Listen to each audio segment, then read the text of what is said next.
গাজায় চলমান জাতিগত নিধন, লেবানন ও সিরিয়ায় যুদ্ধ বা আক্রমণ এবং ইরানের সঙ্গে আগে এক দফা সংঘাত সব মিলিয়ে ইসরায়েলি বাহিনী ইতিমধ্যেই ক্লান্ত।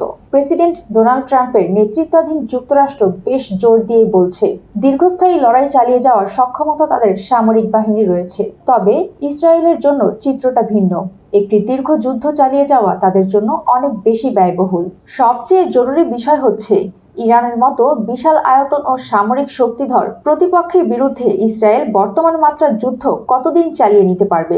বিশ্লেষকরা সতর্ক করে বলছেন, 2 বছরের বেশি সময় ধরে গাজায় চলা নির্বিচার হামলা ইসরায়েলের অর্থনীতির ওপর ব্যাপক প্রভাব ফেলেছে।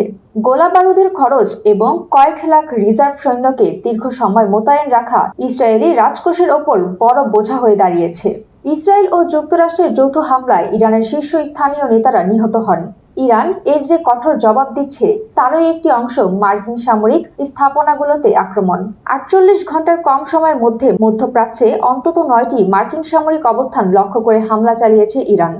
যুক্তরাষ্ট্রের এসব সামরিক স্থাপনা ইরানের হামলার লক্ষ্যবস্তু হিসেবে তুলনামূলকভাবে অনেক কাছের, কারণ ইরান এর আগে ইসরায়েলের বিভিন্ন অবকাঠামো লক্ষ্য করে হামলা চালিয়েছে, যা এগুলোর চেয়ে বেশি দূরত্বে অবস্থিত।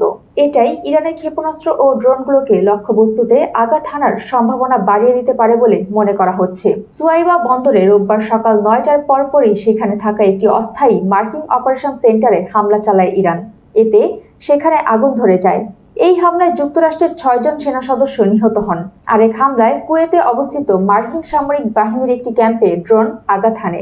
সেটি আরস-2 ড্রোন বলে ধারণা করা হচ্ছে। সুমাইয়া ফারাজি, ইন্টারন্যাশনাল ডেস্ক, দৈনিক আর নিউজ।